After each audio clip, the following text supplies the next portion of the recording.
Na Hrvatskom vojnom učilištu dr. Franjo Tuđman, ratna škola Ban Josip Jelačić provela je prvu stratešku ratnu igru. Ratna igra je pripremljena od strane hrvatskog tima za profesionalne ratne igre.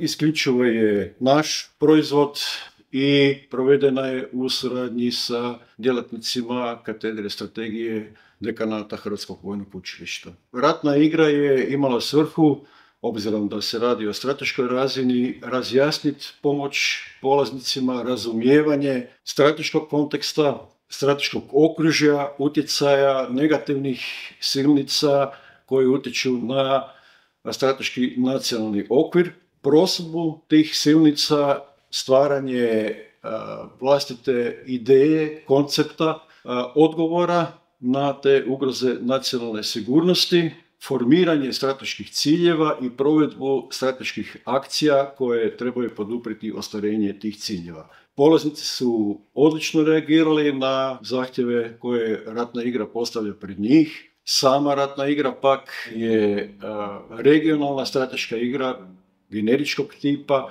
sistemska igra, primjenjiva je na bilo koju regiju. Mi smo ovdje uzeli jedan fiktivni scenarij u aktualnom geostrateškom trenutku, ali je vremenski okvir provedbe igre bio 5-godišnji, s time da su i krugovi proigravanja bili prilagođeni godišnjem ritmu. Hrvatski tim za profesionalne ratne igre krenuo je s projektom usvajanja sposobnosti provedbe, pripreme i dizajniranja ratnih igara još 2019. godine.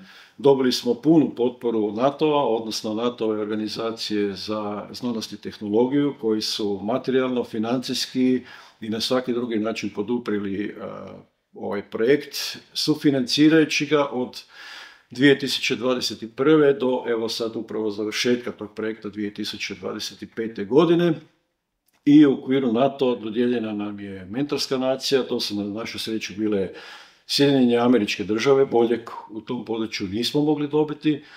Unutrašnjom američkom raspodjelom oni su odredili Centar za analitiku kopnene vojske, Center for Army Analysis, i njihove stručnjake predvođene dr. Carsonom Engelmanom, koji su nas vodili u stručnom smislu kroz ove 4 godine i nešto više vremena u usvajanju sposobnosti pripreme, dizajna i provedbe ratnih igara na taktičkoj, operativnoj i strateškoj razini.